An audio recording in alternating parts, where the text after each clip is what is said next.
I was like, where's my white claw? Right there in Bring front of in your the face. white claw after we bring in the strong arm. We're recording. Good. Speaking of strong arm, I just talked to my Frank Azar lawyer today. Oh, did you? How'd that go? You gonna get some more monies? He better. He better bring that strong arm back. Oh, he's gonna bring it, girl. Because my fucking knees and my back and my neck are fucked up. Hashtag 30ish. And that's not even from the accident. No. I mean, yes, it is. It is. All of it is. It is from the accident. That's the point. I know. I'm sorry. Fucked it up. I know. Anyway. I'm such an ignoramus. Yeah, anywho. Yeah. Howdy, Shay. Howdy. I'm gonna move this closer to your face.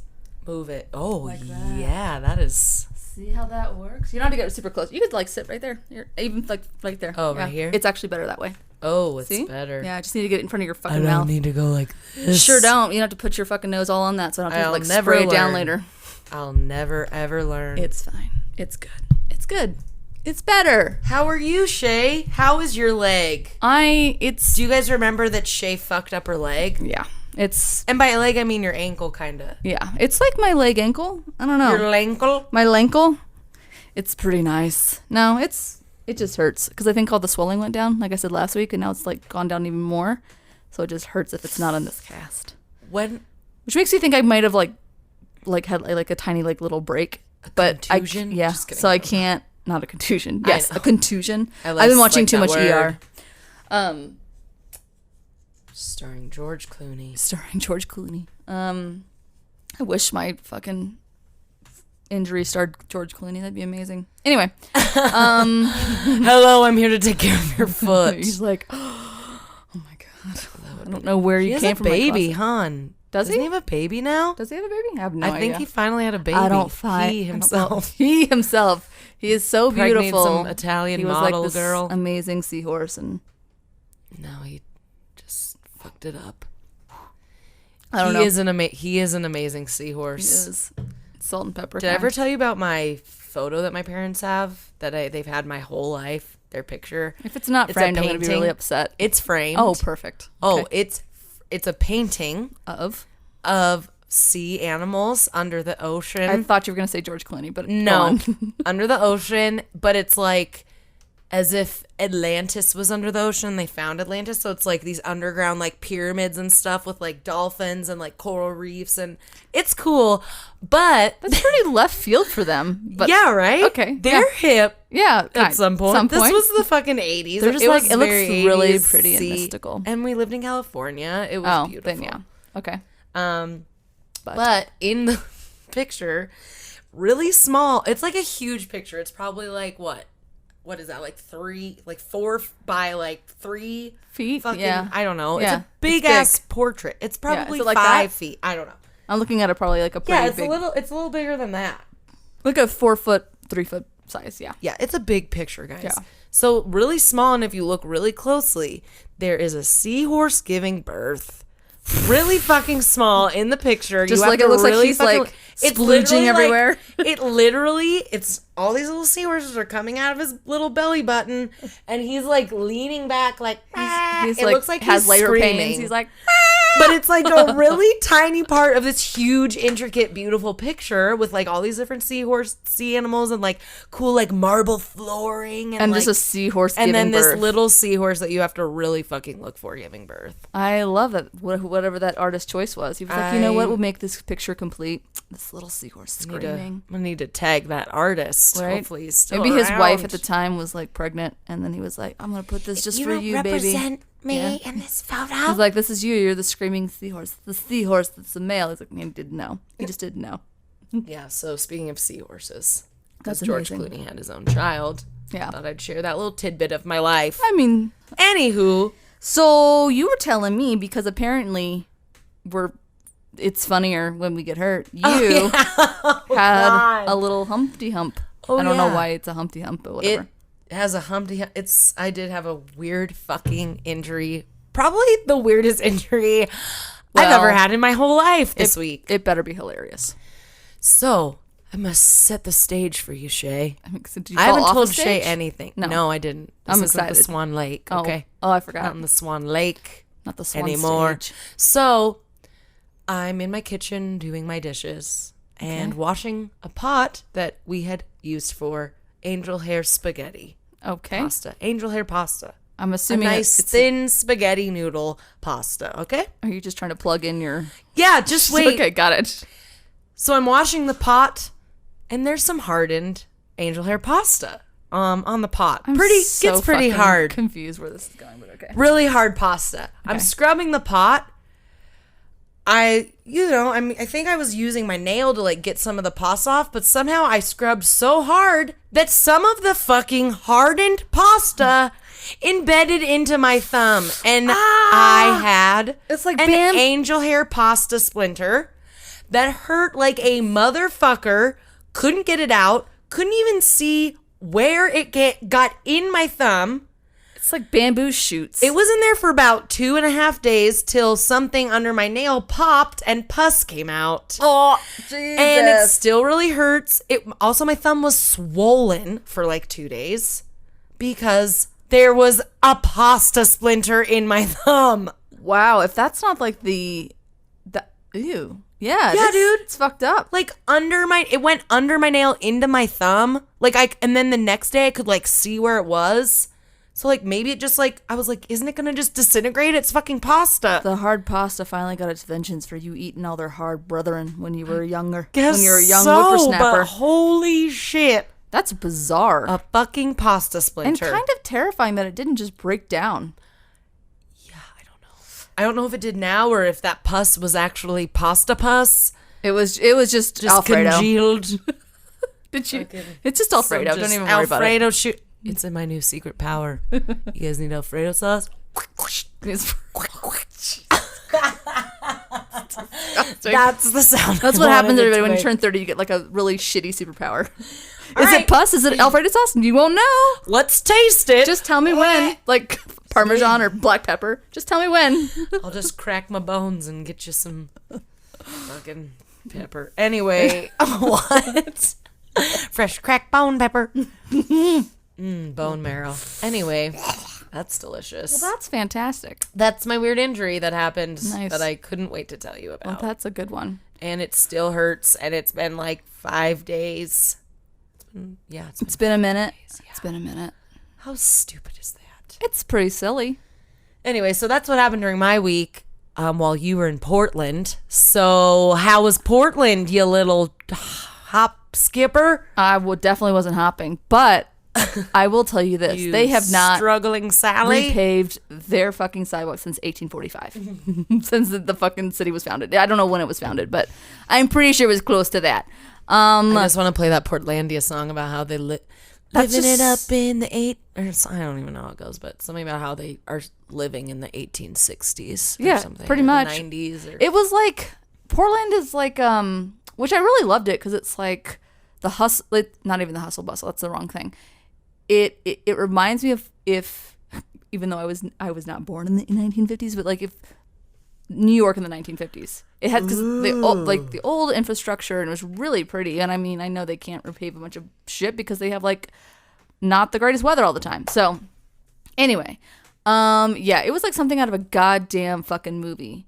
And yeah, so it was really pretty. Like we had beautiful weather. It like didn't go above 70 every day. So my sister and my mom are from Texas. Like, we need jackets. I'm like, shut the guys are fuck fucking up. dumb. Get out here. So yeah, it was fucking beautiful. And the time difference was like fucking me up. So we were up like at 7, so we were like season the day and shit. Hell yeah, season the day. It was awesome. But so we wanted to go up. I think there was whatever park or whatever like waterfall. It's like apparently really beautiful, but I couldn't hobble or wheel my way down there. I had a little knee scooter. Damn it.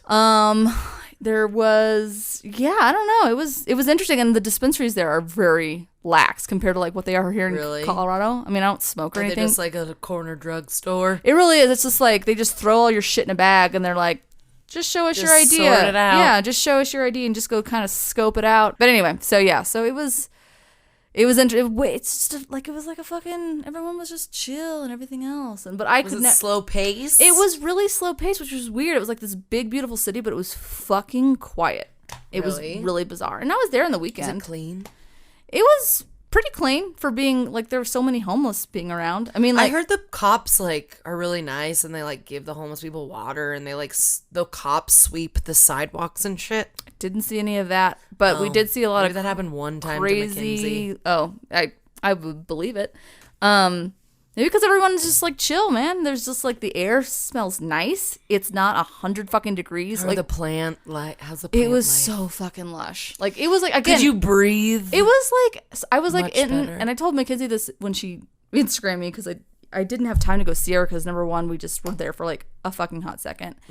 And I couldn't get to her, really. So, which I was super sad on your about. hobble scooter? That just means that we just have to go back so we can go. Yeah. Anyway, so it was like being in an enchanted forest, but urban style. I mean, it was just like, just apple trees everywhere and fucking tomato plants. And it was just beautiful. It was so green. Cool. And then like they have like these cute little like city parks in the middle of like the streets and shit. It was so cute. Again, it was like being in New York without all like the fucking honking, and everyone always stopped for. So I would hate to fucking drive there because everyone was like, stops for the pedestrians. Don't touch the pedestrian with your car. Oh, but yeah, New York, they're like, run them over, run them over, move out of the way. I thought I was gonna die a couple times. No, my sister actually, she didn't run anybody over, but we were downtown a lot. So, and since everyone's, so we're in Austin, they have a big kind of, they just have a lot of homeless people, and but they're way quieter in Texas. And my sister's like, why are they? I'm like, just because it's fucking hot there. It's 100 degrees. Here it's like fucking 70, so they're way more active. So we there was a couple of them that we were just like, let's just go on the other side of the street, because they were talking about like slicing up our bodies and shit like that. And there was one where... Wait, the homeless people were? Yeah, sure were. So we were just like, well, that's cool. And I'm like, maybe because they could sense that I could only scoot so far or whatever. But anyway, so... Were they like just talking to each other about you? They were talking to themselves, but they were like kind of following us, but like they just weren't aware. I mean, they weren't aware of their surroundings or anything like that. But like there was one that yeah, they were. I was just like, it's fine. But it was like our last night there, and we went up to this like this. So I'll back up. So we went up to this like what was it called? Departure.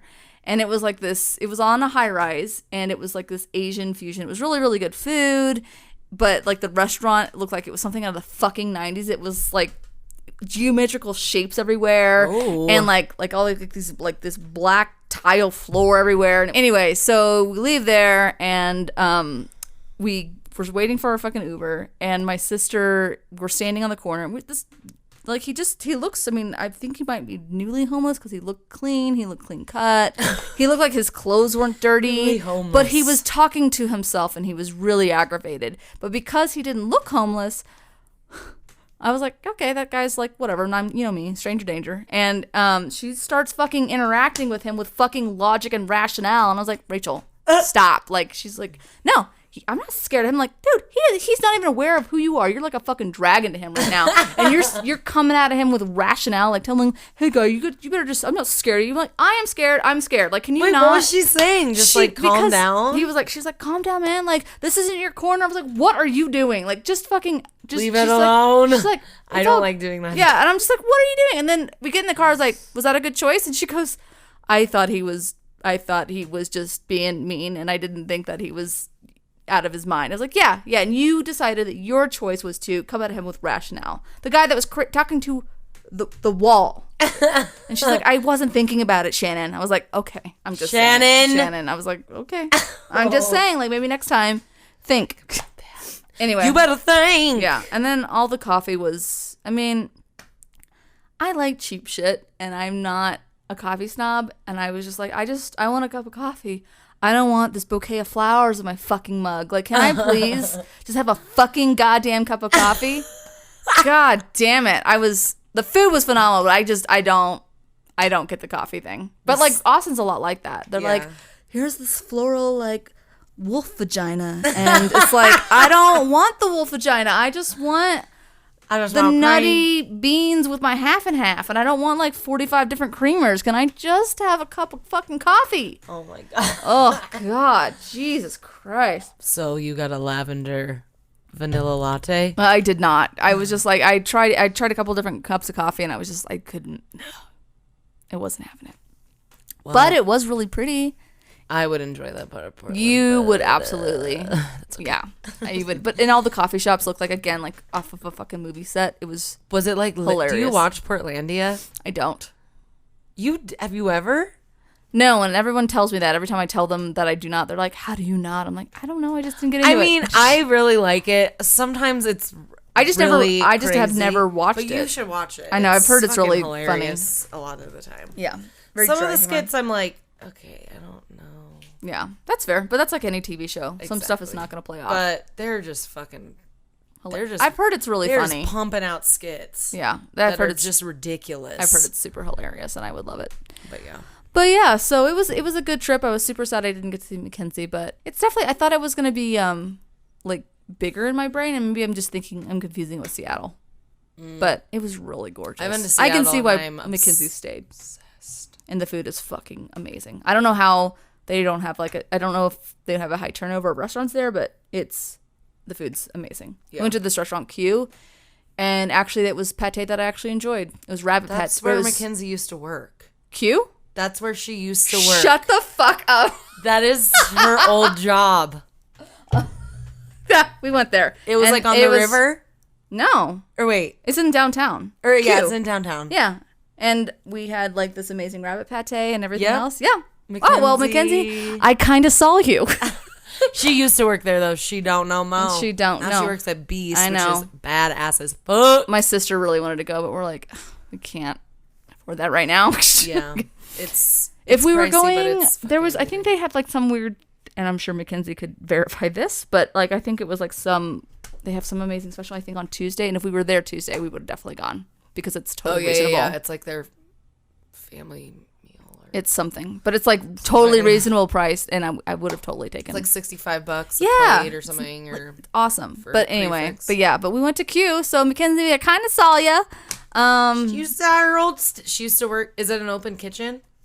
I think so, but we were not. Oh no, I don't know. I actually don't know that. That's a lie. So because we were sitting like kind of by a window or whatever, so we were in like kind of the front. So we didn't go in the back. I'm pretty sure that's the name of the restaurant. I have no idea, but it was fucking amazing. What else we had? I can't remember what fish dish we had, but it was bomb. Oh, you had that fish dish? We had that fish dish, and then we had their delicious, just, I don't know, of course, the bacon wrap dates. And Yep, that's the place, because she was like, they fucking have bacon wrap dates here. And everyone was like, Mackenzie used to work with us at Cafe Vino, where they're known for their bacon wrap dates. My God. And my sister and my mom were like, they have bacon wrap dates. And like, shut the fuck up about bacon wrap dates. I hate them. She's like, have you even tried them? I'm like, yes, I fucking tried them. Okay? I can't look at them anymore. Just shut up about them. Jesus Christ. So they were like, these are amazing. I'm like, they're not that amazing. Like, you just threw yours on the ground.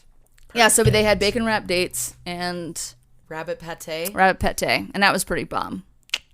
Oh, I actually proud liked of it. you. Yeah, it was actually pretty good. It was it's really not actually. Yeah, it's not as like bitey. Yeah, that's what it was. So it was just I just liked it a little bit better. It wasn't so intense. Yeah. Cool. It was good though. So yeah, that was my little trip, and then we went to this other good place. It had amazing biscuits.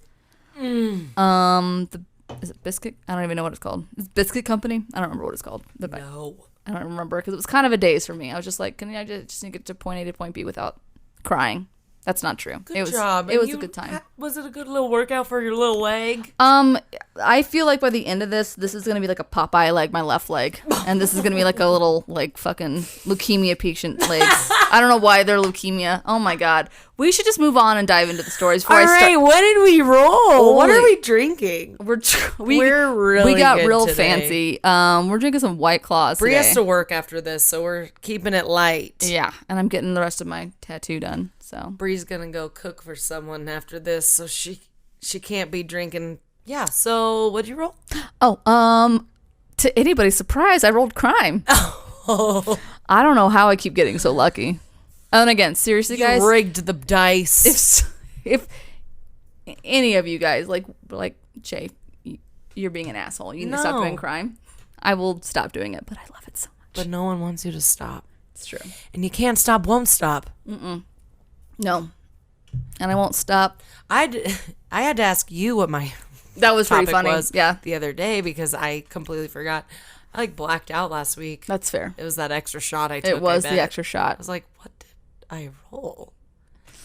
Just goodness. All right. I rolled paranormal. You did. In case you guys were wondering. Oh, yeah. I didn't fucking ask. I was like, it's fine. Shit. It's okay. I asked myself.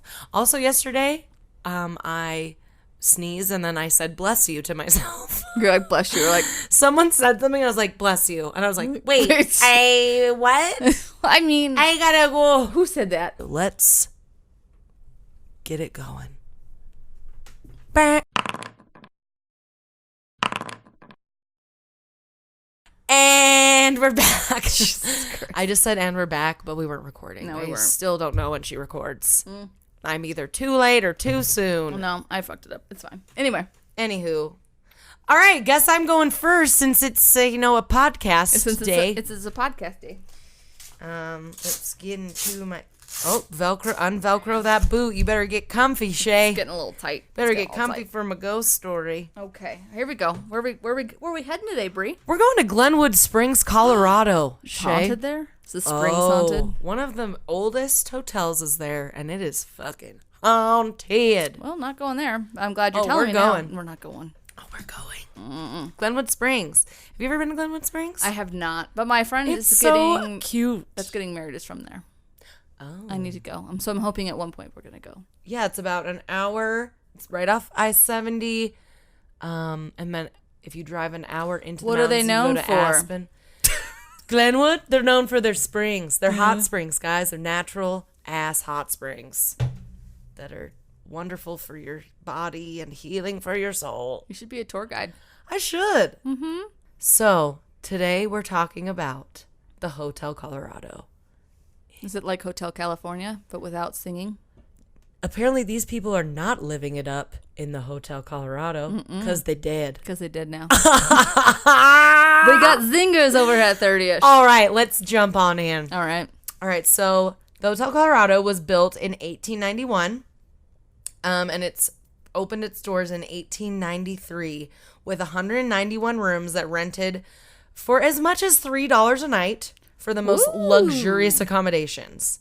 It was also opened 8 years after the town itself was incorporated. So it was like the first hotel, and it's one of the oldest hotels in Colorado, apparently. Badass.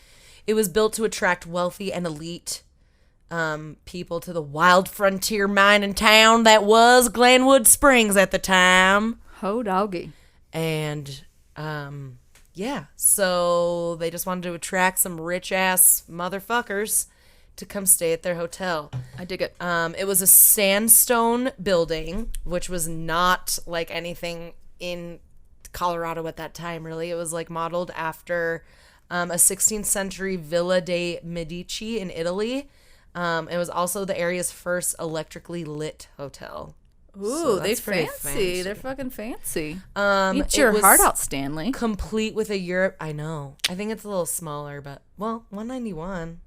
It's probably around. Anyway, I don't. Stanley's know. pretty massive. Yeah, it's just huge. Anyway, So it's complete with a European-style spa, tennis courts, a Victorian garden, a bird sanctuary, a 185-foot fountain of water outside, and an indoor waterfall. a bird sanctuary. Yeah, And I say that, and then I heard the indoor waterfall. yeah. Do they have At least like originally cliff dive, it had like this. cliff divers? Yeah, Casa like Bonita? fucking. It got nothing on Casa Serve you Bonita, I bet. liquid diarrhea. Yeah, they didn't serve. My liquid sister has a diarrhea good story about that. If she's when she's in town, we'll have to have her on and be like, tell her a story. All right, this is your Anyway. Casa Bonita story. Oh God. Ugh, never been. Don't plan on Free sopapillas. That's the best part. it.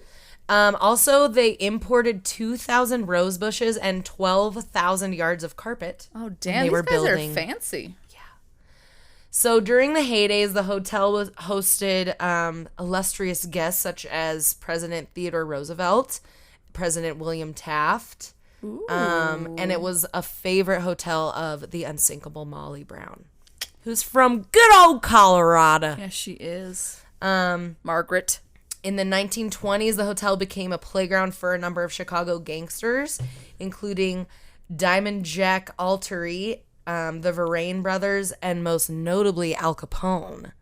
And it was speculated that while staying here, Al Capone used the lift, the like elevator lift, as an escape route on more than one occasion when the hotel was raided in search of him. So he would use that little, and it still runs today. That's pretty He's badass. jumping in and out of there. Wonder if that's where he's hiding. Fucking Glenwood. Haven't they not found him or something? Is that Al Capone? Who is that? No, That's he someone was else. executed, I believe. Jerry. I don't know. Jerry. Jerry Seinfeld. He's just hiding in the elevator. He's just like, and what's the deal with this elevator? That was really good, Jerry Seinfeld, Shay. I know my friend Kurt would be very proud of me. Did we record that? Yes, we did. No. I know. I press pause the entire time. Anyway, go on. All right, Al Capone.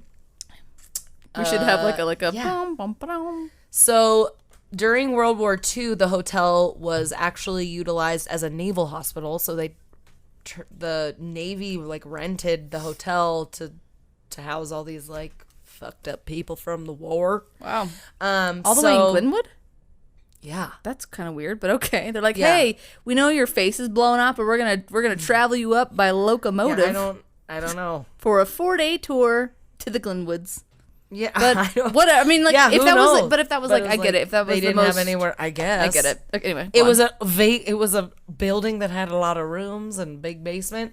So the basement, there's 2 huge ovens supposedly used as the crematoriums for the many military personnel who died there during World War II. Yeah. Wait a minute. So they were just like, you know what? Yeah, this is a good space. Let's put a crematorium underneath. So, the hotel goes like, what's that smell? It's like, it's just we're just cremating the bodies. We're just cremating the bodies. Don't worry about that. Those are just the birds that couldn't survive in the bird sanctuary. Exactly. What the fuck? Yeah, so just put some incense in Margaret's room. It'll be fine. What the fuck? Okay, go on. Yeah, so the 200-room hotel housed as many as 500 invalids with war-damaged bodies and minds. The billiard room was converted to holding cells, and the basement was converted to a morgue and a cemetery. Yeah, no wonder this place is fucking haunted. Gross. Yeah. What the fuck, Glenwood? And then in this one article I read in the Denver Post about this man that like goes and visits, and he wrote an article about his visit there. He's been there like 25 times or something. Anyways, but he says, is he like a paranormal researcher? Is that what he is? I don't. I think he's a writer for the Denver Post, okay, and cool. he was just doing a little cool. excerpt on it. But he was saying the crematory overflowed with bones that were used to reinforce the hotel's stone and rubble foundation. What? I guess they just needed extra material. Oh, we don't have any cement, but we can have these bones, and we'll just grind this up and put just go down to the Bone Gardens. Right? We'll make a paste. What the fuck? Yeah, and there's this also took a bunch hard of doors. Left turn. There's also a lot of doors with like no keys and no explanation to like what's behind the doors or what the rooms were for. So that's the hotel. So it was restored. Okay, back America. to its glory days, and they changed hands after World War II. Oh and God! After it. Oh no, you're fine. Keep going. After it was a hospital. And then it was restored back to its glory days as a hotel in the 90s. Okay. And today, 131 of the original rooms are available to guests. And however, they're not the only occupants of the historic site. Yeah, no shit. It's home to many ghosts of guests that have died in the hotel over the years, as well as old staff. And some say that the Ute Indians, when they were displaced from the land in 1880, put a curse on the land where the hotel now stands, which accounts for some of the hauntings as well. So we got crematorium, like Holocaust style, and then we have an Indian burial ground, kind of voodoo, not voodoo, but like fucking medicine doctor shit. Mm-hmm. Perfect. That sounds like a great combination. So it sounds like a nice place to stay for the night. Yeah, we're not going anywhere near there. Thank you very much. So, Fucking witchcraft. one thing that happens a lot is they find keys or files that turn up missing, and then they reappear in the exact place that they were missing. This literally makes me want to vomit. I'm just gonna start talking about the ghosts because Yeah, mainly do it was it. a lot of ghost stories, specific ghosts. We're not. Do they do really quick? Are you gonna get to this? Do they do tours? They do tours. I They would. do. Okay. Would you do that? I don't know. We'd have to stay very far away from the hotel. I know. Jesus Christ! I thought fucking Alice was bad. Okay, go on. No. Lucy?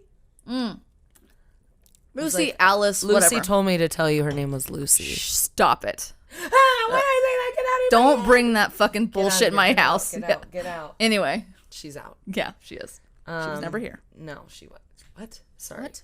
I need to shut up. It's fine. Keep Okay. going. So, a night auditor in the 80s saw a figure with charcoal gray slacks and a white and red vest, and a desk clerk saw the same image on a Sunday night in 1993, and the kitchen staff reported seeing him as well and then catching a glimpse, and he immediately vanished. So this man with a white and red vest has been seen a couple different times. All right. Specifically the same guy. Like a dressed in the burgundy same or shit. like a pinstripe. I don't Doesn't know. matter. It I don't didn't know. Say. So, the night auditors and staff also say that weird stuff happens mainly between the hours of 2 and 4 a.m., which Of makes course. a lot of fucking sense. Fucking witching hour. The elevator moves back and forth between floors with no one on it. Doors on the Colorado room open and close for no reason. Housekeeping staff This is disgusting. has related many times that the laundry doors downstairs have been locked at night, and then the following morning, after obtaining a key from the front desk, they arrive at the laundry room to find the doors wide open. A houseman in the early 80s frequently locked the basement door and turned the light out, and then he would return the next morning and doors would be open and lights would be on. So that they seem to fuck with them a lot like that. That was a lot of the stories where like lights would be turned on or like, yeah, the elevators and stuff. No. The most famous ghost that roams the Hotel Colorado, his name is Walter, and they believe it is the ghost of Walter Devereaux, who was the hotel's founder, and he's been seen on numerous occasions around the halls and the lobby during the evening. His presence is marked by the unmistakable smell of cigar smoke. Nice. And people have Classy. reported smelling the aroma of cigar smoke in the lobby and at the front desk when no one is smoking, and the hotel isn't even allowed smoking inside for years. So it's really out of the blue. That's what my papa does, apparently. I've never smelled it, but You I have different family members. That's pretty cool. Yeah. I mean, I'll smell it it's one terrifying, day. but yeah, you will I'll smell it. smell it. I'll tell you what, my grandpa and your grandpa probably would hang out a lot. They probably smoke cigars Yeah, together. because my grandpa, that's all he does. They're probably is smoke smoking cigars right now, being like, these girls just talking about fucking ghosts and My us. grandpa's still alive. Oh, great. Sorry. Don't I you thought you were saying that. No, but that because he they wasn't? would be friends in the afterlife. They will be. They will. I feel like that's what I'll probably He's smell holding too. a cigar for yeah, him, he probably said. that's what I will probably smell when he goes. If he ever visits me. He won't. He got too many things to do. But I would hear the Jenin in the echoes. Jenin. In the echoes. In the echoes. In the gallows. In the gallows. Fuck. So while the hotel was serving as a hospital, a former chambermaid. What the fuck is this fucking... Okay, go on. So get ready for this juice Okay. pot of a story. We're... was he, Juice pot. Was the nurse performing like really bad thyroid fucking... No. Maybe she was. Dude, She wasn't performing anything to anyone's thyroid. just maybe close to their inner thigh. Maybe they're star fruits. There No. it is. Gross. So a former chambermaid by the name of Bobby, which also someone talked about the same ghost, but her being named Florence. But this other story that's the same story said her name was Bobby, and it was on the actual hotel's website. So I think Bobby was her name. Bobby. All right. Bobby McGee. No. So a former chambermaid named Bobby was murdered when she became part of a lover's triangle. A disheartened patient that she was banging on the side hold a heavy white pitcher at her in a jealous fit over a handsome miner that she was also banging from Aspen God and damn, killed her Bobby. and murdered her. So many Bobby was guests busy. say that they smell a perfume in the DeVroe dining room, and it's believed to be Bobby's. It's a little musky. It smells of gardenia, which was very popular back it's in the not 30s and musky. 40s. And it's a perfume that you don't really smell anymore. So it's like, why is this just showing up? So she, she might have been a chambermaid, but she liked to treat herself and She fucking does. She gotten wanted nice to for her smell gentleman callers, or were they ladies? They were gentlemen, I believe, yes. All right. Her screams apparently can still be heard from the areas of the hotel. And Wow. It said the room that she died in has so much activity that it can't even be rented out anymore, and it serves as a storage room.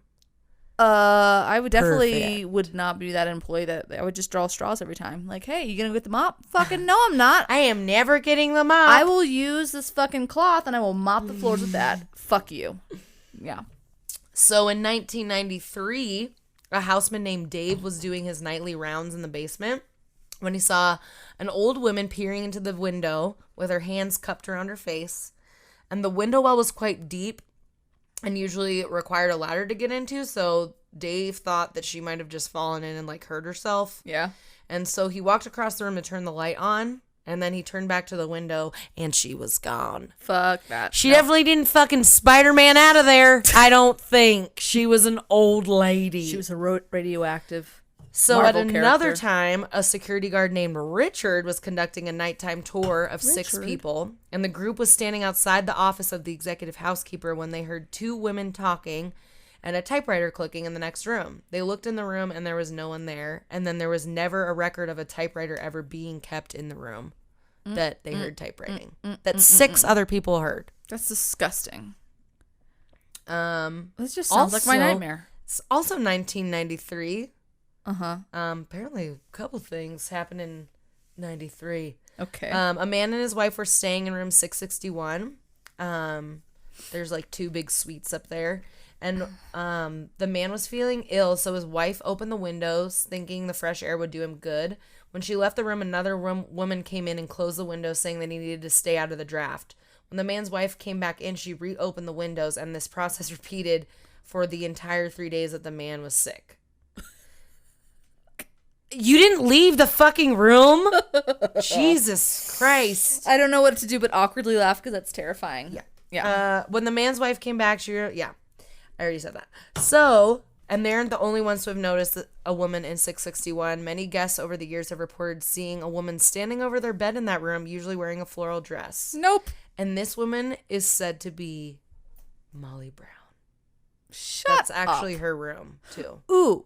Pause. Mm-hmm. That would be a cool thing to go on a field trip to, is Molly Brown's house in Denver. We should. That would be That'd cool. Be really fun. Anyway, go on. Unpause. So yeah, it's said to be maybe the ghost of the unsingable Molly Brown. What? I bet you she haunts her own place in Denver too. Like, she's a fucking busy lady. She's like, around. guys, I She's gotta like- be there for an 8 p.m. tour. So I feel like that's how she was in her real life too. yeah, no, she's just like a fucking baller. Just a fucking baller. Even in the afterlife, she's like, a boss I got bitch. places to motherfucking be. I got people to spook. I got people to see me. Got people to show myself to. It's true. Gotta get out of here. Fucking Kathy Bates. Good thing I can be in 20 million places at once if I want, I because I'm a know. motherfucking ghost. Right? Does it work that way? I don't know. fucking know. Ghosts, get back to me. Actually, don't. Please don't do don't that. Don't ever get back to me. I'll ask my spirit guides for the answers. Anyways, so I'm sure. here's another story. Keep Okay. them going. Just There was a lot. It's okay. Mine's kind of long today too. So after extensive remodeling, workmen applied wallpaper to the walls in room 551. The next morning, it was all down, rolled neatly on the floor. They re-glued the paper twice and with the same results. Exacerbated, they left for the night, leaving 3 rolls of different paper on the bed. The next morning, the paper from the bed was on the walls and the others were on the floor. The mystery wallpaper remains on the walls today. Oh God, gross. Oh, that gives me the chills. One night, a night auditor passed through the DeVroe dining room numerous times between 11 and 7. In the early morning hours, a candle appeared on one of the tables, lit. It continued to be lit until the restaurant staff arrived at 6 a.m., and they swore that the candles were all removed at closing of the evening before. And it couldn't possibly have burned all night unless it was a 6-hour candle, and it wasn't. And the same situation occurred and that same situation occurred many times during the summer of 1992. So the 90s were pretty haunty. Probably because that's when they were like remodeling it and like bringing it back. They're like, fuck you guys. We're going to show ourselves to ya. Ugh. I don't know. Gross. Maybe not. Yankee Candle, eat your heart out. So, and on the same day that they found the candle, in 1992. In 92. The morning clock... The morning cook arrived at 6 in the morning. He heard plates stacking in the Devereaux dining room. When he walked in, the sound stopped. He returned to the kitchen and the noise resumed. After this occurred several times, a white misty cloud appeared in the kitchen and moved into the dining room. Mm-hmm. It was chased out of the dining room and then passed through one of the waitresses. Oh, lovely. And then she had just wonderful fortunes for the rest of her life. She did. She lives a happy life.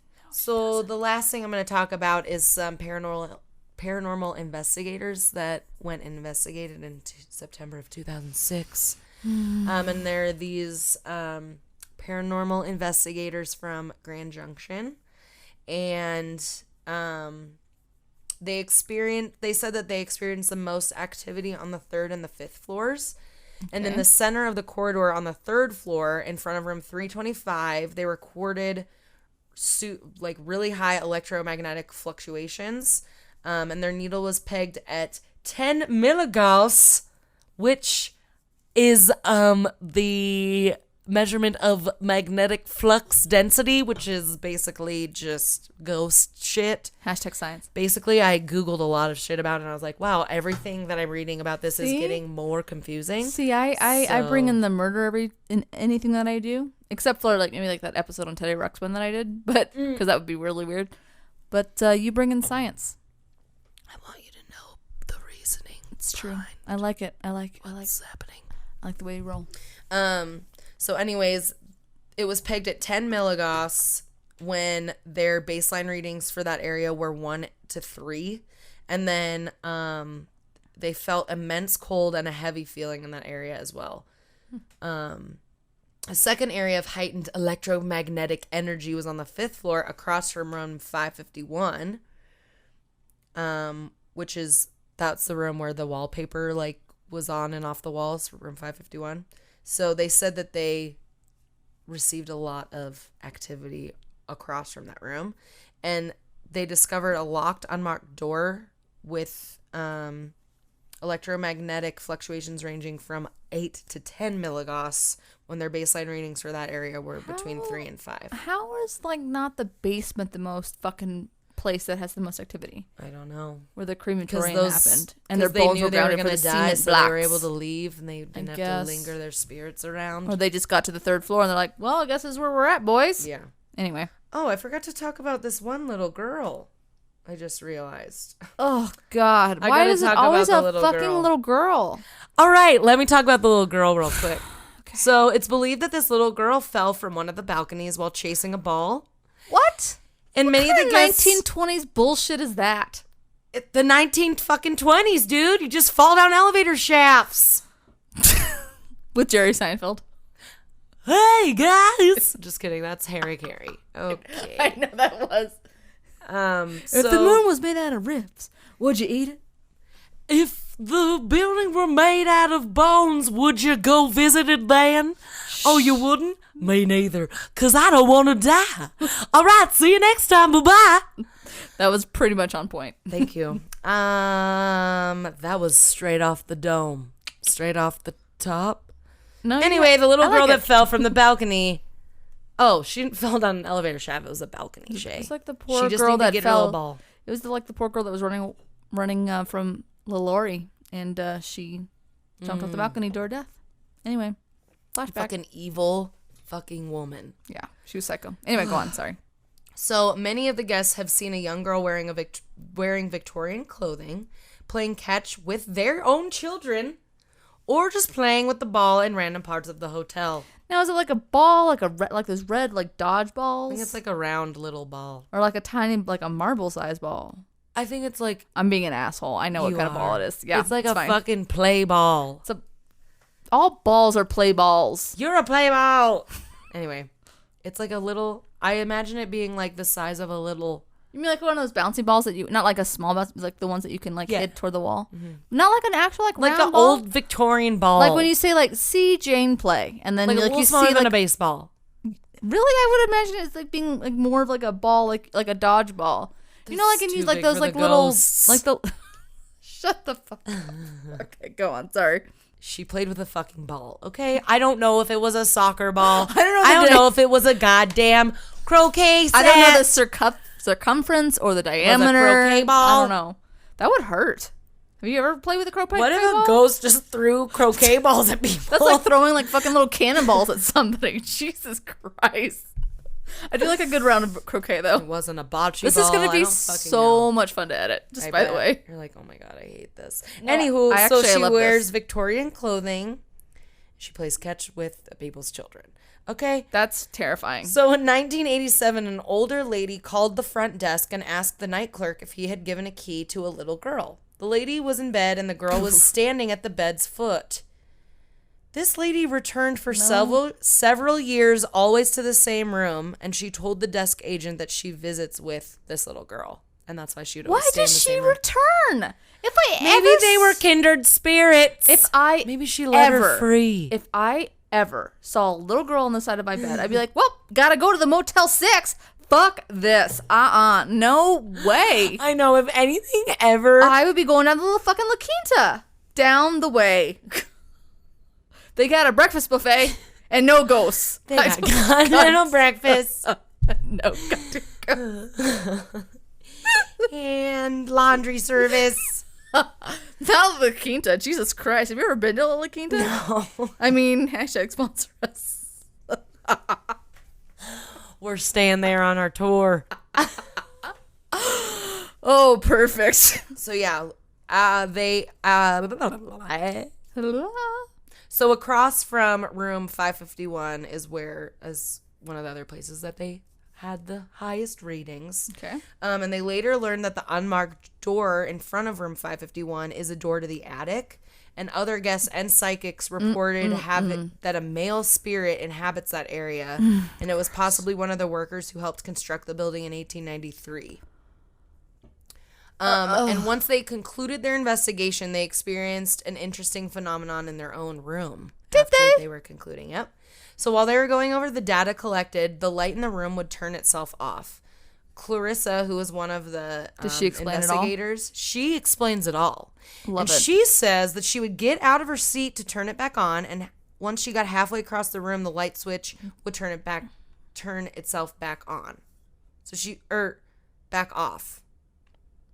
Gross. After playing this game a few times, Clarissa asked the spirit to please refrain from turning off the light for a while so they could get some work done. And the spirit stopped until they went to sleep. So they started falling asleep, and then the lights all turned on. And in a sleepy voice, Clarissa responded, "Very funny," and then the light went out. And they said this phenomenon reminded them that while they're gaining knowledge about ghosts in the spirit world, they still know more than we do and have the upper hand. That's what the investigators said. That's disgusting. The ghosts have the upper hand. That's disgusting. Nope. No, they don't. I mean, It They doesn't can do matter. shit. Like, but it's still gross that It's weird. ugh. but yeah, that's my story of Hotel Colorado in Glenwood Springs that we're gonna have to go visit pretty soon. We will visit it, and then we're gonna say so many prayers and so many I'm gonna put like little salts around my bed. Maybe we'll bring our friend from the Stanley to protect us. Oh yeah, that one that was the like crystal guy. that he was like, these girls aren't worth murdering. He can go away. I They can guess go away. they're not that cool. Yeah, what was that, Shay? What did we experience that night? We Who almost the experienced fuck getting knows? we almost experienced getting murdered. That's what it was. Fucking stranger danger. Anyway, we're gonna keep this train moving. All right. That was a good story though. I really enjoyed it. That was it's way more haunted than Stanley. For sure. There But seem to be a lot honestly- more ghosts. But I think really more the Stanley gets that kind of That rap because of the movie. So I feel like if Stephen King wasn't there, I feel like they would be like, oh yeah, we have like some ghosts, but it's not for that sure. horrible. There wasn't a Exactly. fucking crematorium in our fucking basement. Jesus. That one is probably way more. It is probably. You're right. Most haunted place in Colorado. Oh, and then my mom, I drove her to the airport this morning, and she was like, she called me, and she's like, Brianna, I was walking down the Sky Bridge, and there's a whole wall dedicated to hauntings in Colorado. And I was like, Mom, did any pop out to you? She's like, I didn't really read it, but I thought maybe you could come here and do a podcast. I was like, yeah, we'll just walk across the wall and say, this is what we're reading. Your mom's adorable. It was nice. Thanks, She Jan. thought of What's her me. name? Bonnie. Bonnie wasn't even close. My cousin's name is Jan. I'm a psychic. You knew. I knew it. Yeah. Speaking of psychic, I did a lot of tarot readings on myself this week. Why? Do you ever do tarot? Not on myself, because I don't know what the fuck I'm doing. I mean, I You're like, don't know if I did. I'm 30. Give me some guidance. I was like, what's this card say? They were all very relevant every time I did it. So, very true to what I do dealing with So right you just now. pulled cards. Yeah, It's I not pulled like, cards. Oh, I I didn't, do. give myself a yes, tarot I do reading. that. Yes, for sure. I mean, isn't That that a shit's tarot cool. reading? It is. No, cool. you do like a whole thing, but I guess you could describe it as a tarot reading. Well, one of the tarot. So I acquired a tarot pack from my friend Kevin that I used to live with. okay. Kevin, the girl Kevin. What is it? Kevin and Bobby? Like we got some fun names today for Kevin's ladies. dope. She's from Mississippi. She lives in Portland right now. Oh, fuck. You could have said hi to her. I still God can't damn believe it. I went to fucking Q, and it's just like, oh, see, that's why I loved everything, because Mackenzie had made it at one point, She did. and I love her. Anyway, So I acquired this tarot thing from when I lived with Kevin, and it like has a little pamphlet inside that says like, okay, you cut the deck in 4, and then yeah. It gives you the whole thing. Mhm. yeah. Yeah. So I did that, but then I also just pulled some tarot because I was babysitting my nephew, and my sister has like a couple different decks, and I just pulled some Nice. of her different ones. Those are fun. and They are really fun. Because sometimes they're completely on point, and you're just like, is it chance? Yeah. Or is it the stars? I think it's. I set my intention right, so hopefully That it always was- helps, for sure. I don't know. I dig it. I've been listening to some podcasts about it, so I was like, I'm gonna test it out. Yeah. So, anyways, I enjoyed my tarot that I played around with this week. I dig it. You dig it? I dig it. Can you dig it? Anywho, so into crimes. Here we go. Jesus, crimes. Okay. Are you ready? Mm-mm. Are you ready for a good time? Mm-hmm. Well, it won't be, so sorry about it. I need to fix this. I'm here for nothing but a good time, Shay. Are you sure? What's that Kiss song? Kiss Something but a good time. I don't know a whole lot of Kiss shit.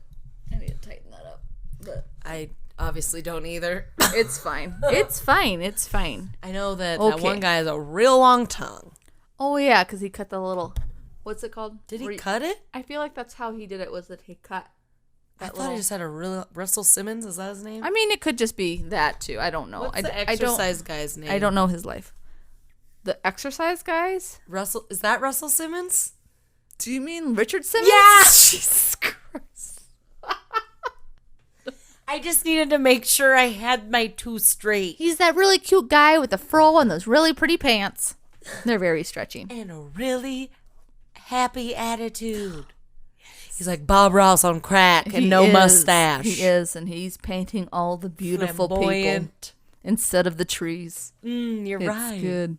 Okay, Back to murders. back to the show. Back to murder that we never even have started. Never even have started. Most smartest. Get a picture of that. Damn, in with the DDG today. Drop Dead Gorgeous. Yes, thank you. Okay. Crime. Do you like clowns? In certain settings. Let me ask you this. Are you afraid of clowns? They're creepy a lot. But you're not like afraid of them? I mean, Can no. you aim a guess of who I'm going to cover today? Fucking Gacy? Thank you. Okay. Oh, God. Okay. Yes. So I'm going to cover Mr. John Gacy, who had murdered 33 people and shoved them in his little house. Yeah. Do you know like any of the story? A little bit. Okay. Like what do you know of the story? Didn't he like kill a bunch of kids and bury them in his basement? Right? Is that all you know? And that he was a clown. Yeah. And he used to go around to people's houses. Yeah. like as like a kid fucking thing, and then I don't know how he would kill kids though. Okay, well then you're gonna find out. All right, so yeah, I'm gonna do. I don't know how he snatched him up. Oh, I'll tell you all about it. So this is the story of John Wayne Gacy, aka Killer Clown. The Killer Clown, I guess, which is probably where everyone got their phobia from. Okay, so John Wayne Gacy was. Did it come out after this movie? Yes, because John Wayne Gacy. After this real life fucking occurrence, not movie. What? Well, look at me. I fucking like answered you just like, yes, it did. Yes, it fucking did.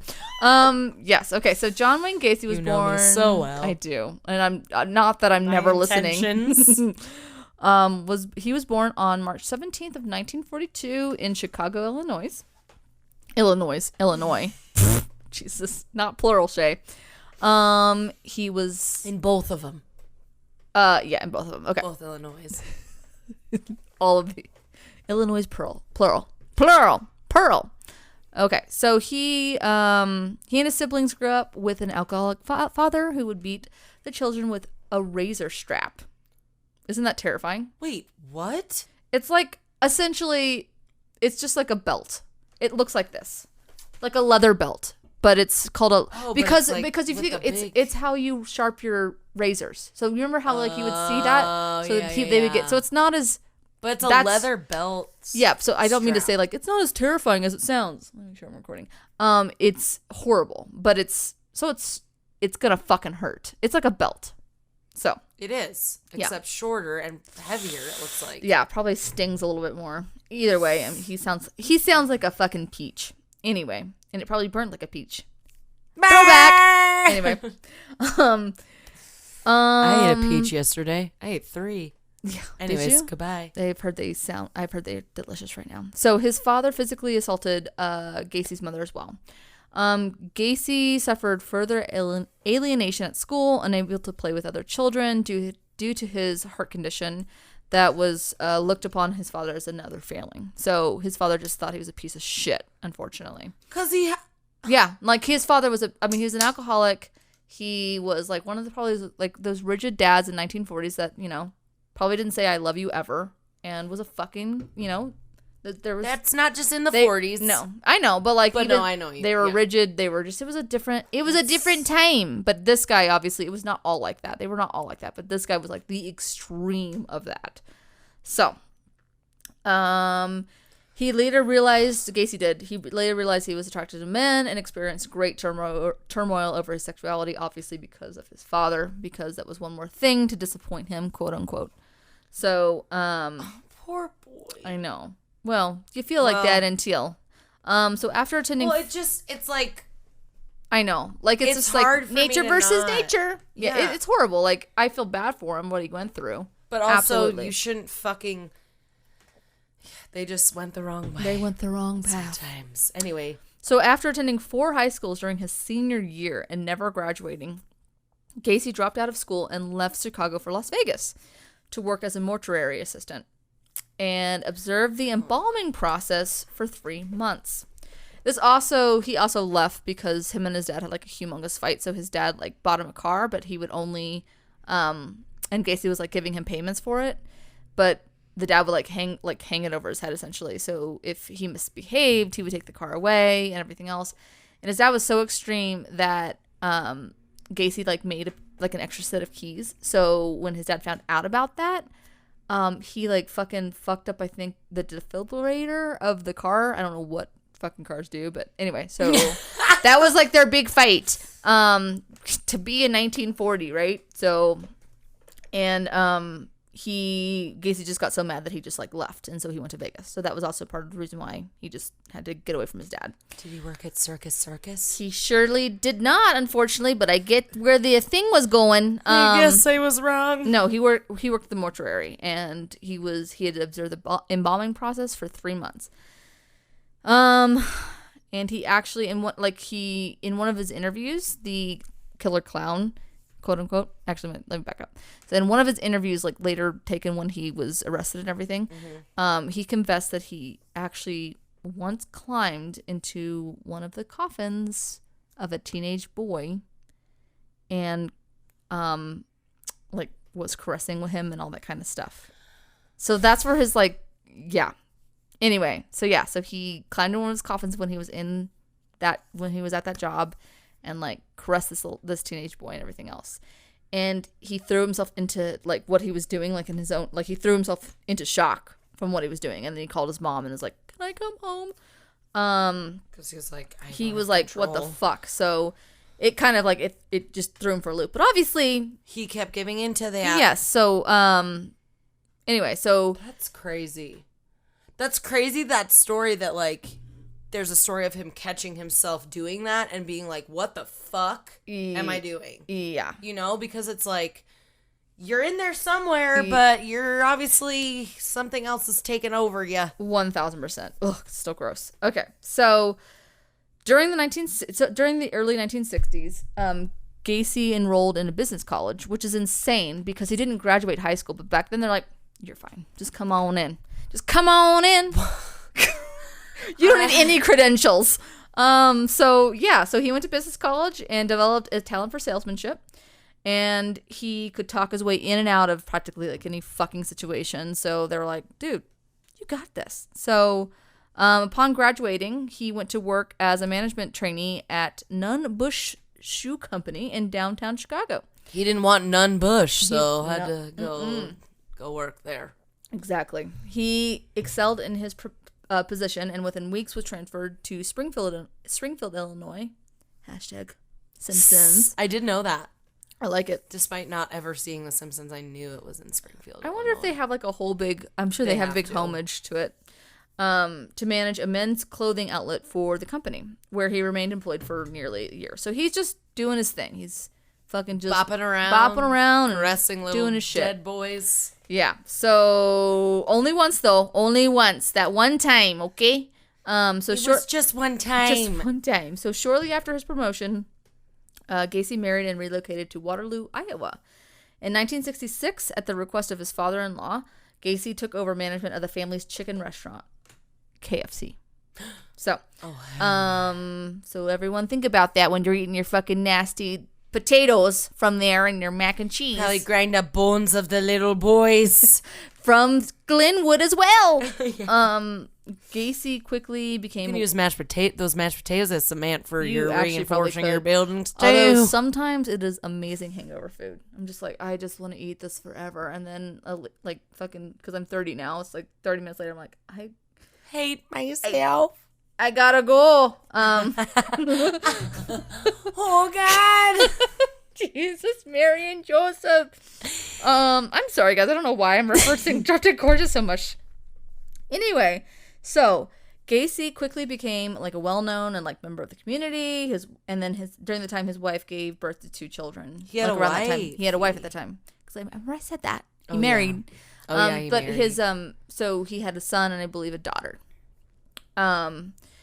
So in August of 1967, Gacy committed his first known sexual assault upon a teenage boy, even though he committed that assault on the dead man, but like it doesn't. Is really that a count sexual assault? I know, like, does it really count? But like at the same time, it's still it's like it's probably like necrophilia. Oh my God, look how cute he is. I'm looking at my cat right now. He's so adorable. I love him. She's looking at a picture of Gacy. I am like, oh, look how precious the points on his face are. Gross. Anyway, I know. Look at him. He's like, what? Jesus. Anyway, so he committed his first known sexual assault upon a living teenage boy. The victim was a 15-year-old named Donald Voorhees. I could probably be saying that wrong, so I apologize. The son of a fellow JC, which is he joined a JC community club. So it's like a community service program. So it's like within the local government. So Gacy lured him to his house with the promise of showing him pornographic films. Again, what a time to be fucking alive. Thank God for phones. He's like, no, sir, old man. I got it right here, okay? Hashtag Pornhub. Hashtag sponsor us? I don't even know. Anyway. I don't know what's happening today. I think I'm just so delusional with pain. Sorry, guys. Gacy Gacy gave him, is it Warren Hess. Okay, I'm going to say Warren Hess. So Gacy piled Warren Hess with alcohol and persuaded the youth to perform oral sex upon him. Over the next following months, several other youths were sexually abused in a similar manner, including one whom Gacy encouraged to have sex with his own wife before blackmailing the youth into performing oral sex upon him. And one of the more ridiculous things that I found was that he tricked these boys to have sex with him. Was how he tricked these boys to have sex with him was he would tell them he was commissioned by the government to conduct homosexual experiments in the interest of scientific research. And he paid each of them up to $50.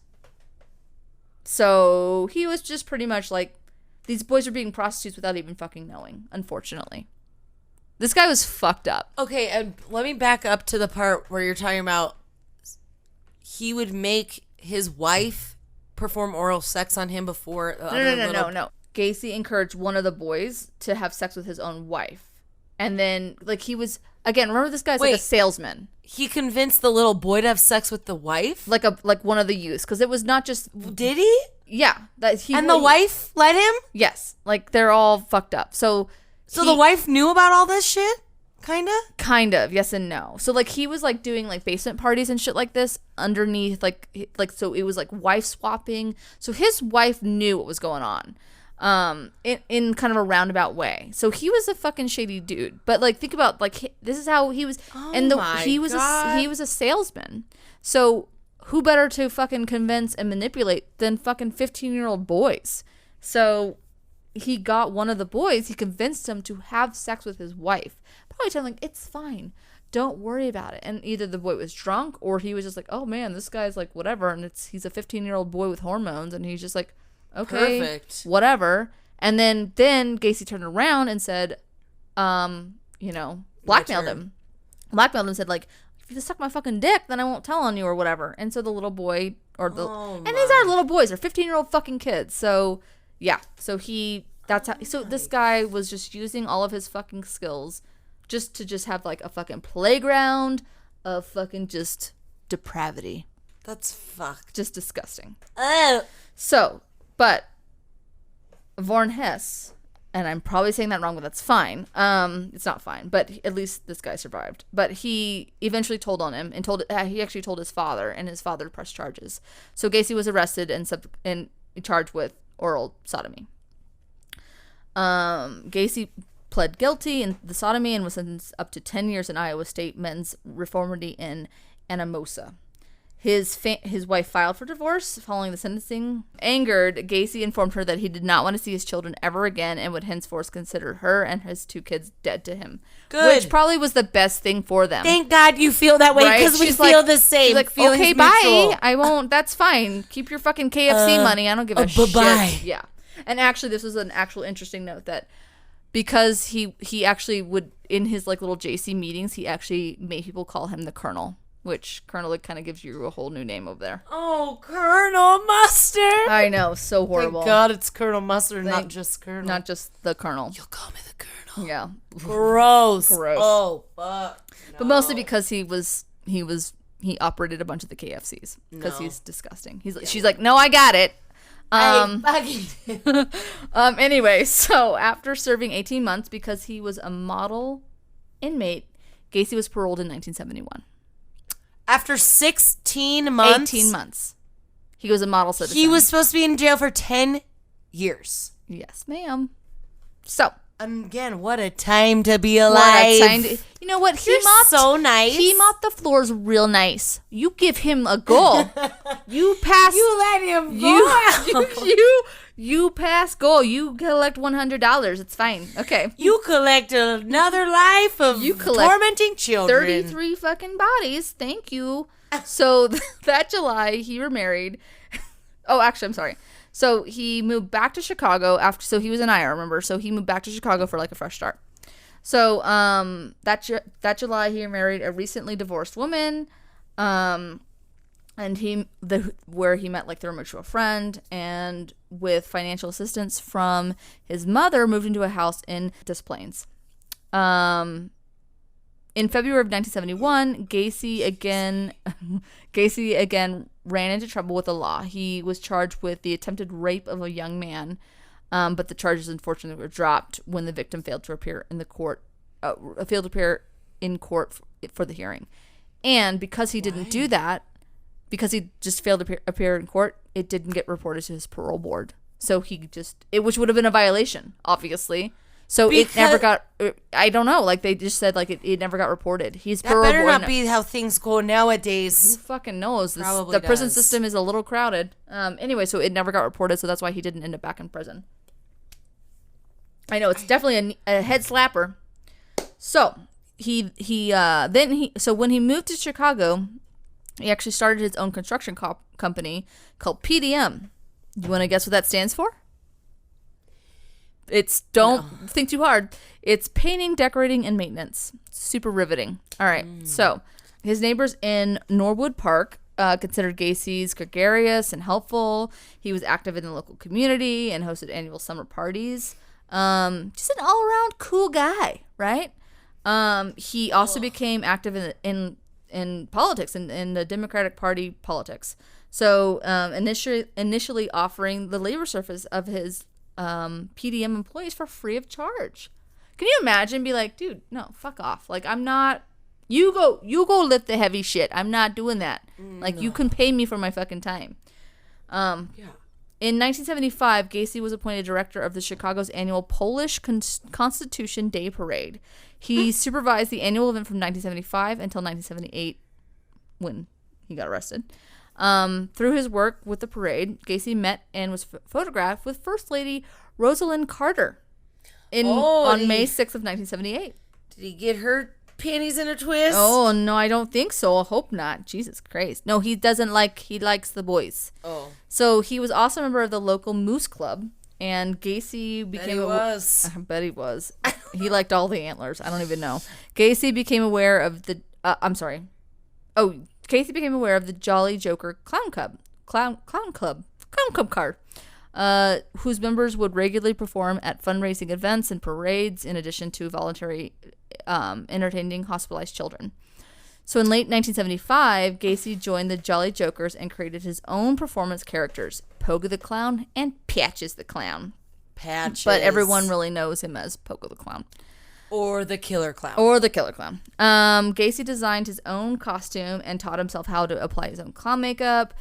But actually, it's kind of noted that he always painted his clown makeup in points. But actually, a lot of professional clowns actually kind of were saying that actually that was not how professional clowns really do it, because they do it in round circles to not scare the kids. So I don't think he probably was doing it. It was all probably subconscious that he was doing it, but it was weird. Aggressive painting. So, but a lot of clowns were like, no. A lot of all the clowns that they interviewed. Anyway, so the professional clowns that they were like, no, that would scare children. So, anyway, so he was doing it fucking wrong. Like everything, like in life. He was like a democratic. Yeah. So he was just he was just really just part of the government, or the local government. He was part of the community. He was busy. He was active, and everyone thought he was like this amazing guy, and he was just wonderful, and he was sweet. That was his persona outside of his fucking demon house that was going on. So during all of this charitable events, during all of that charitable service, he killed 33 young men, ages 9 to 20 years old, and shoved them in all the nooks and crannies of his fucking suburban home. So all of that. All of them were in his home? Yeah, so all of that, well, 29 of them. So all of them, what I was just saying is that when all of that was going on, he was killing people. So, the murders. The murders. So his first murder dates back to January 2nd of 1972, when he killed a 15-year-old boy by the name of Jack McCoy. Gacy was driving past the Chicago bus station when McCoy caught his eye. McCoy was traveling from Michigan to Omaha, but was required to stay the night in Chicago due to the departure time of the next bus. Gacy lured McCoy in by asking to join him in a sightseeing tour around the city. Again, what a time to be alive, to be like, yeah, stranger, it's fucking fine. Yeah, don't do that anymore. That's for damn sure. Yeah, exactly. Somebody walks by me too close, I'm like, what are you doing? Anyway. Seriously? Jesus. Gacy promised that McCoy could spend the night at his house and would have him back to the bus station in time for the departure of the next bus. Unfortunately, McCoy never made it out of Gacy's house. Early the next morning, McCoy was making breakfast for the two of them to show gratitude for letting him stay the night. I know. McCoy had a kitchen knife in his hand when he woke Gacy to surprise him that he was making breakfast. But Gacy didn't realize it, that's why he had the knife in his hand. And he murdered McCoy. Gacy later told police that he wrestled the knife out of McCoy's hand by slamming his head against one of the bedroom doors. Once Gacy managed to obtain the knife, he stabbed McCoy in the chest several times until he stopped breathing. And after Do you murdering, think that's a true story? Or is that like Gacy's? Yeah, no, this is Gacy. This is all from Gacy's words. So do you think that I think he was going to murder him no matter what. Yeah. I think he was downplaying it. He stabbed McCoy in the chest several times after he stopped. Oh, okay, I said all that. Okay, after murdering McCoy, Gacy proceeded to cover the child in concrete and bury him under the crawl space in his home. Oh my fucking... Yeah. That was number one. Look how cool he is. Colonel Mustard again, not the Colonel. Yeah, we're going to start calling him Colonel Mustard for sure. Anyway. I'm going to start calling him the Colonel. Jesus. Don't. Is Colonel coming to Tour de Fat with us? A little Could basket? we please? I'm not that insane. I'll get like him a fucking Bajorn. Fucking psycho. Maybe this beyond. is 30-ish. So after the success Gacy had luring McCoy into his home, he continued to lurk the city with the motive to find the perfect victim.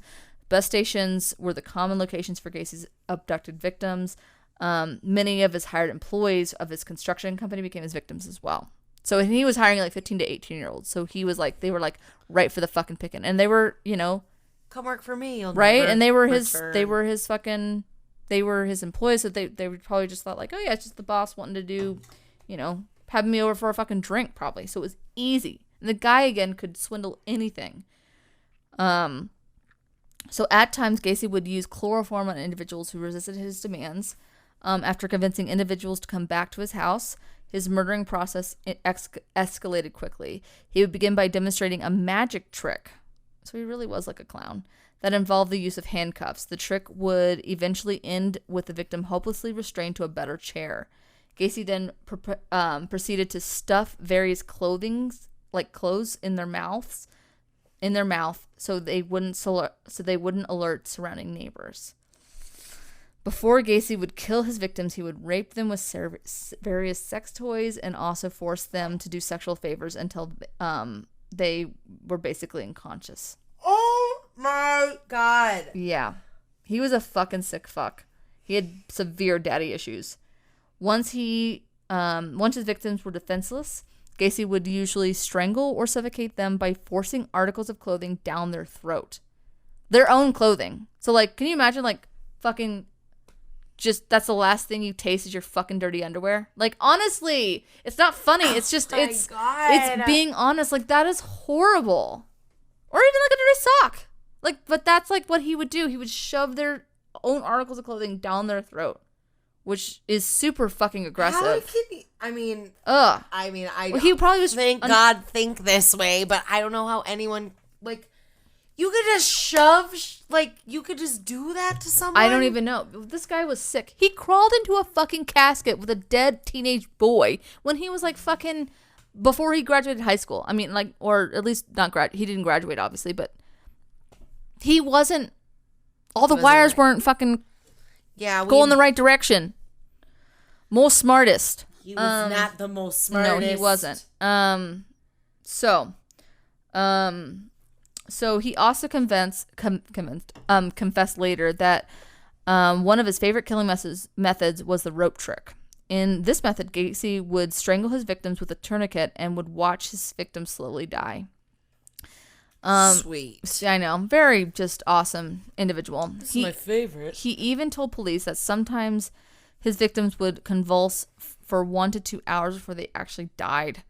Other killing techniques that inspired Gacy would included ones that he read from the Houston mass murders. Most of his murders Texas. most of his murders consisted of only killing one person. However, on occasion, he would do doubles, quote unquote, where he would kill 2 boys in one night. He was just a fucking sick fuck. Yeah. So, oh my God. Gacy, because apparently during these killings, sometimes he would actually even orgasm. Like, he was a sick fuck. And so he described it as being like the ultimate, like pleasure. Yeah, the ultimate pleasure. So, yeah, it's just a fucking sicko. It's just disgusting. It makes me want to vomit in my mouth. So Gacy's... Ew, that makes me feel really gross. Yeah, so Gacy's second wife... I don't want to go anywhere now. I'm clean. I need to take a shower. Jesus. Gacy's second wife divorced him in March of 1976. She felt she could no longer cope with the marriage due to her husband's unpredictable moods. And in 1975, he actually came out to her as bisexual and just ceased like any sort of intimacy with her. So she was like in a loveless, sexless marriage. So... And I think she actually knew kind of what was going on because maybe not that he was killing people, but she would like when after he announced like I'm bisexual and he had sex with her on Mother's Day and said like that's the last time I'm having sex with you, and so which is fucked up. But she would actually watch him go into like the garage with boys. So she had to fucking know what was going on. And again, it was a different time. Like, nobody said anything, which was unbelievable. Yeah, she was just like, well, I'm married and I'm a woman and I can't say shit. And it was later found out that there was actual neighbors around his house that after he got divorced, they kind of know that he was acting a little bit more weird and everything else. But they actually said they would hear screams coming from the home. And nobody fucking said anything. Ugh. But it's just, it was a different fucking time, but still, like, can you imagine hearing screams and go, like, what was that? Like, that just must be him lifting weights. He just probably had a hernia or something. I hope he gets to the doctor soon. Like, what the fuck? Anyway, so after the divorce, the number of murders Gacy committed started to increase. He discovered various ways that he could hide and dispose of the victims' corpses. The most like a fucking game. Ugh. Oh my like God. a shitty Jenga puzzle in his fucking house or Tetris. The most common disposal area was found in the crawl space. Shay. Yeah, I know, but it's just true. It was found in the crawl space underneath his house. Various reports say that 29 bodies were found buried underneath the crawl space. Gacy used a product known as quicklime to help dispose of some of his victims' corpses so that the crawl space would remain maximum capacity in his words. And so, like, Disgusting. No one ever suspected him for how many years? Because, again, like, all this was happening at the same time what I was telling you, like, he was a member of that community. He was a gregarious, and he was, like, amazing, and he hosted several parties, but I think he never allowed anybody to go into his home. So nobody ever knew. Corpses that couldn't be completely decomposed were doused with concrete to mask the wretched smell of their decomposition. Towards the end of Gacy's killing spree, he was forced to dispose of corpses elsewhere because the fucker ran out of room, essentially. He actually thought about, like, putting them in an attic, but the reason why? He was worried about the raccoons? Leakage. Which is disgusting. It makes me want to vomit. Well, at least he thought about that. I guess. He's like, you know what? I don't want the blood leaking into my soup in the morning. This smell is like wretched. Soup. But, you know, I don't want like the little fluids coming down from this. That'll just fuck up the resale value. Like, what the fuck? I mean, Jesus Christ. So, a total of 5 victims were actually thrown off a nearby bridge, which overlooked the Des Plaines River, which, again, I might be saying that wrong, so I apologize, Chicago. However, only 4 were ever found. So, although Gacy killed the majority of the boys that stepped into his house, there were a small amount who actually were lucky enough to escape and survive. Jeffrey Ragnall was one of the few who survived. Ragnall vaguely remembered that horrific night due to him being chloroformed several times. However, he remembered the black Oldsmobile Gacy drove the night he was abducted. He and a group of friends, Ragnall, and a group of friends noticed the same car about a month later and followed it back to Gacy's home, where he quickly went to the police and to press charges on Gacy, which helped lead police to the arrest of Gacy. So fucking good, get Johnny. it, fucking Jeffrey, whatever. But awesome, good for having some balls of steel. So Gacy's 33rd and final victim, Robert Peist, was killed on December 12th of 1978. Before going over to Gacy's house, Peist told a close friend that the reason he was going over to his boss's house was to discuss the future of his job. Shortly after he went missing, his friend told police that what he had last heard from Peist. When the police arrived at Gacy's house for questioning, they noticed an abnormal stench coming from inside. Yeah, 29 or 20 bodies in there? Fuck yeah. Police had already been skeptical because of the pending charges from Jeffrey Ragnall had pressed. So they proceeded to obtain a search warrant, and once inside, police quickly took Gacy into custody when discovering the first of 29 bodies that were scattered throughout his home. So thank God for these two guys that were just like, fuck you, Mr. Clown Man. Mm-hmm. So, and thank God for fucking... Thank goodness they spoke up. Thank God somebody at least told about the buddy system. Like, he died, but at least his friend was like, yeah, he at least told me that he was going to fucking Gacy's house. So, see, always tell a buddy. Yeah. In case you did. So on December 22nd, 1978, Gacy confessed to police, telling them that he had murdered approximately 33 young men over the past 7 years. He also drew them a detailed map to the locations of the 28 shallow graves under his home and garage. Well, so, damn, at least he drew him a map. I guess. So further, he admitted to dumping...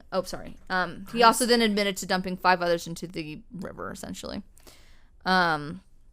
Oh, and there's a couple down in the river. You gotta go find them, though. Okay, so... Oh, my God. So Gacy told detectives that there were 4 Johns. There is... he later explained that there was John the contractor, John the clown, and John the politician. The 4th person went by the name of Jack Henley. So there are only 3 Johns, you dumbass, and 1 Jack. Jack was the killer and did all the evil things. So at this point, he's just trying to like develop an insanity case because he's a fucking salesman. So Gacy's murder trial began on February 6th of 1980. So like a year he sat in jail essentially because so a year.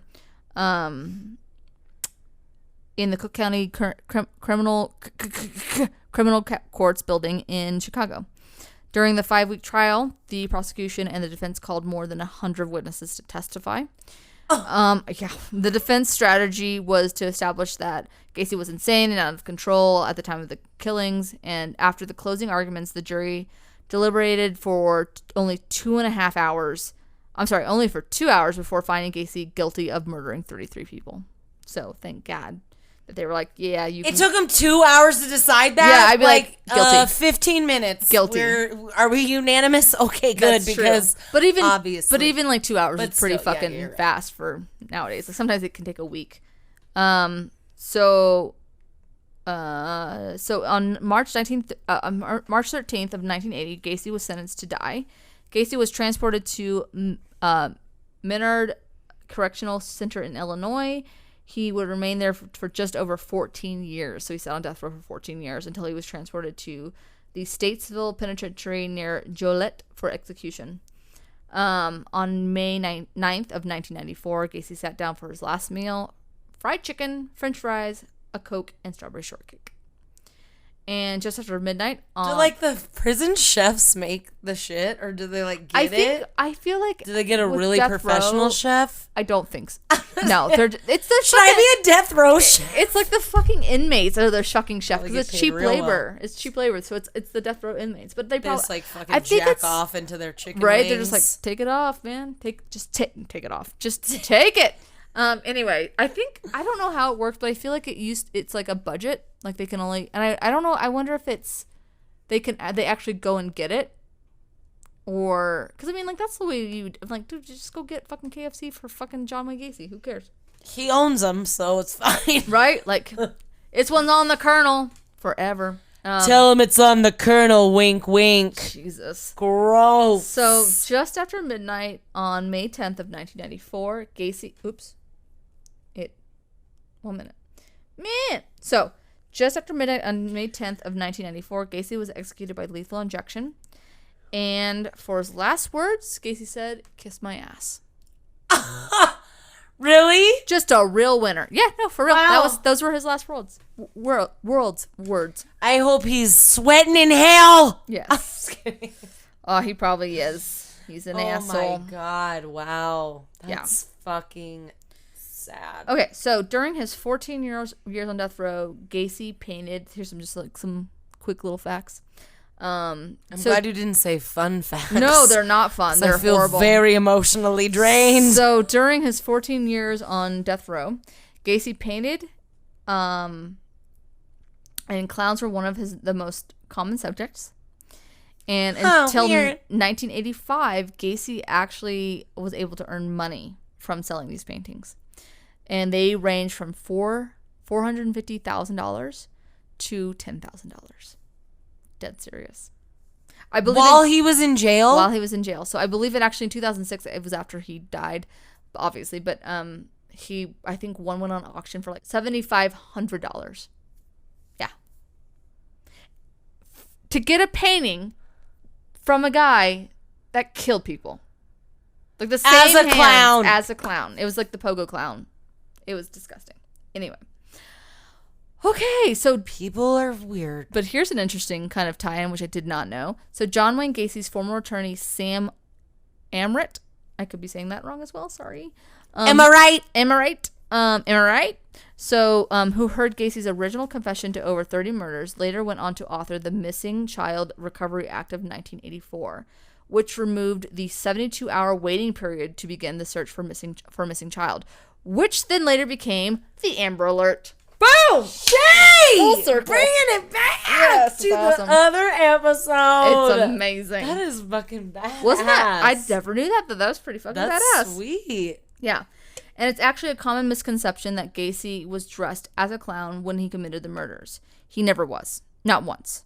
So, but perhaps maybe that's where we always kind of get that notion of killer clown and everything Because he else. was a clown. He was a clown, but like he never, but I think people actually think that he killed people in the As clowns. a clown. It becomes that urban legend where he, Oh, but he he didn't. never did.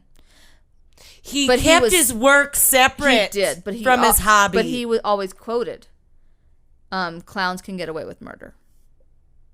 And that is the story of John Wayne Gacy. That was a quote. Mm-hmm. He was. You didn't get away with murder. Yeah, but for a long time he did. For 8 fucking years. You killed 7 33 motherfucking little boys. So who's going to convict the clown, right? So that's a reason why he also was a clown, because he felt it was a part of his persona, which again shows intent in that he didn't have fucking personalities. He was doing it to push people off his trail. So there you go. Oh my God. There's your daily that dose of bullshit. Just a great time. It's a good time to be alive. Okay. Good thing I gotta go. You gotta go. Oh my God. That really Sorry, that was a little intense. I apologize. that really took it out of me, Shay. I know, I'm sorry. That was a long one. I apologize, guys. No, Anyway. I didn't. I mean, I thought I knew, but I didn't. Oh, you didn't, girl. No, the deets. God damn, people are fucking nuts. They're knucking futs. We need to love each other. Yeah, We need to love our kids. We need to love our friends. We don't- need to love our neighbors as ourselves. Don't put people in basements or crematoriums, You need to man. love yourself, too. Like, you need to fucking You do. love yourself so you don't kill other people. You don't want to do that. Oh, my God. But some people love themselves so much that they do kill other people. It's true. So, Anyway. let's... You ready to what? roll? I'm not a counselor. Yeah. What? It's Let's fucking roll. Let's roll I this gotta shit. get out of here. I know. Me Speaking too. of killer, I gotta go meet up with my killer dog. All right, we're rolling. Ready? 5. Oh, I got science. I haven't done that in a while. You have Let's see how I can shift that into murder. Go for All it. right, ready? 6. It's paranormal. All right. I'm going to do it. Yep. Apparently there's lots of hauntings. I got to go to the airport to find out, though, so I'll be back. Perfect. All right. We'll give you a little shout out. Hey, guys. It's Brie here. Welcome to the podcast. Jesus Christ. Actually, it's the end. But if you want to go follow us on Instagram, you should. If you want to be our lover, you got to get with our friends. So be our friend and follow us on Instagram. Or if you like anything that we said during a podcast, shoot us some messages. Shoot some love. Let us know what you're thinking, what you're liking, what you're not liking. Mm-hmm. We're trying to keep this moving. You guys are still listening, so that's sweet, and we're loving that. So we're gonna keep it going, but let us know what you're thinking. We love you guys, and we do get some DMs, and they're fun. Yeah, we should start shouting them out. Maybe we should. That would be nice. That'll be fun. Like Caddy, she's awesome. Caddy light. Oh, one shout out to Caddy. Mm-hmm. Last week I talked about how I've never been to Tour de Fat. Me neither. Which I thought I said in Fort Collins, but apparently I didn't say that. Because technically I've been to Tour de Fat, guys. I've been in Denver when I was 19. Oh. And I couldn't legally drink there, and I had to go to work the next day. Because we're in Fort Collins. Exactly. So I haven't been to the OG. Yeah. I haven't been to the OG Tour de Fat. Caddy called me out. Because she's like, Caddy you dumb bitch. Yeah. Caddy lived with Kevin, too. Oh, there you go. Hey, Kevin. I don't know if you listen, but what's up, girl? Anyways, follow us on Instagram. Show us some love on apples if you want. Apples? on apples. It's next to the pears. It is. Jesus Christ. And be a peach and keep listening. We love you guys. Thanks. Yeah, we'll see you next week. We'll see you next week.